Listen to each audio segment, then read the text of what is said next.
রহমতুল্লাহি ওয়া বারাকাতু।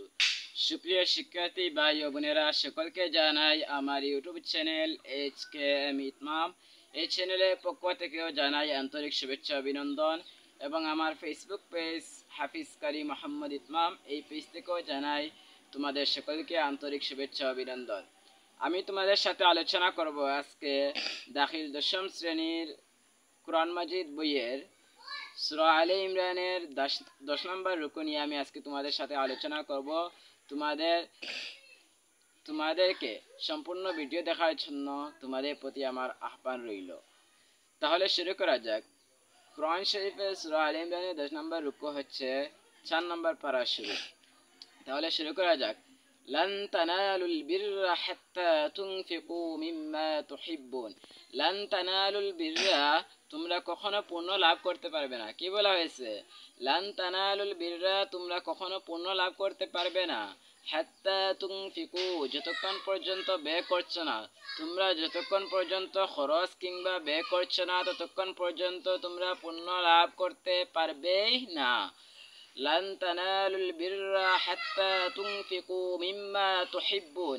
মিম্মা তুহিব্বুন, হুব্বুন শব্দ থেকে তুহিব্বুন হয়েছে। হুব্বুন অর্থ কি? ভালোবাসা।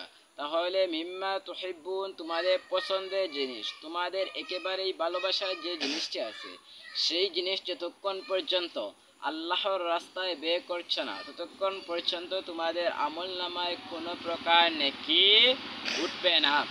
তারপরে হচ্ছে ওয়ামা তুনফিকু মিন শাইইন ফাইন্নাল্লাহা বিহি আলিম। ওয়ামা তুনফিকু মিন শাইইন, তোমরা যা খরচ করো কিংবা যা ব্যয় করো সে সম্পর্কে ফাইন্নাল্লাহা বিহি আলিম, নিশ্চয় আল্লাহ সম্যক অবগত আছেন। তোমরা কিভাবে ব্যয় করছো, কি দান করছো আল্লাহর রাস্তায়, সেই বিষয়ে আল্লাহ সবিশেষ অবগত আছেন।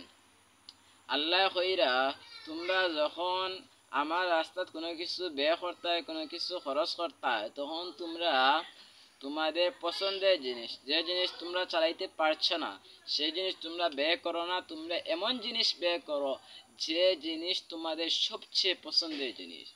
তাহলে পরবর্তী আয়াতে আল্লাহ বলেছেন, কুল্লু তাআমি কানা হিল্লাল লিবানি ইসরাঈল ইল্লা মা হাররামা ইসরাঈলু আলা নাফসিহি মিন ক্বাবলি আন তুনাজ্জালাত তাওরা কুল ফাতু বিত-তাওরাতি ফাতলুহা ইন কুনতুম সাদিকিন।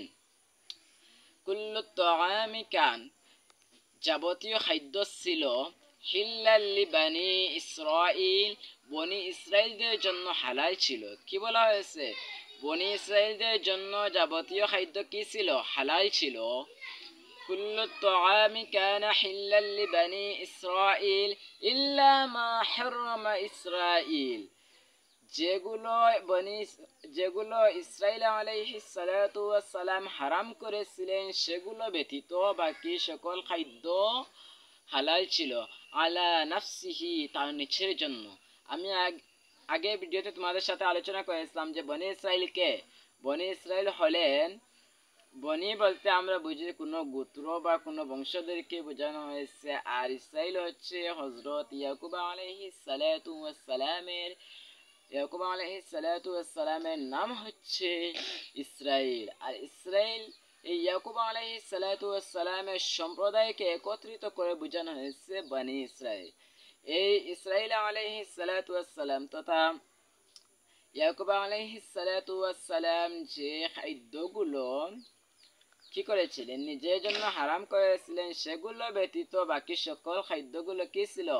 বনি ইসরাইলদের জন্য হালাল ছিল। তাহলে তোমরা কথাটি একেবারেই ক্লিয়ার বুঝতে পেরেছো?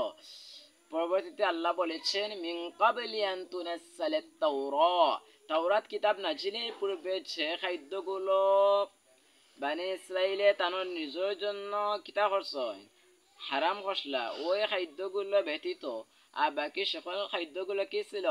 বনি ইসরাইলদের জন্য হালাল ছিল।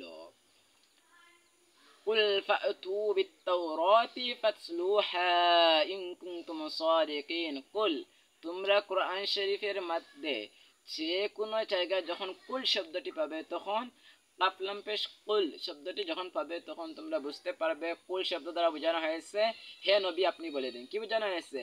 হে নবী আপনি বলে দিন। তাহলে কুল হে নবী আপনি বলে দিন কুল ফাতু বিত-তাওরাত, তোমরা তাওরাত নিয়ে চলে আসো। তোমরা কি করো? কুল ফাতু বিত-তাওরাত, তোমরা তাওরাত কিতাব নিয়ে চলে আসো। বিত-তাওরাত ফাতলুহা ইন কুনতুম সাদিকিন, ফাতলুহা তখন তোমরা তা পাঠ করো, ইন কুনতুম সাদিকিন যদি তোমরা সত্যবাদী হও। হে নবী আপনি বলে দেন যে তোমরা যদি সত্যবাদী হও তাহলে তোমরা তাওরাত কিতাব নিয়ে চলে আসো আর তোমরা তা পাঠ করা শুরু করো। তাহলে তোমরা এতটুকু সম্পূর্ণভাবে বুঝতে পারলে।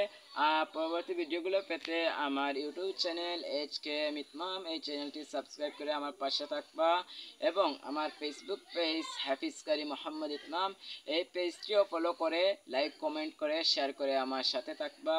ভালো থাকো, সুস্থ থাকো, পড়াশোনায় মনোযোগী হও। তোমাদের জন্য দোয়া রইল। আসসালামু আলাইকুম ওয়া রাহমাতুল্লাহি ওয়া বারাকাতুহু।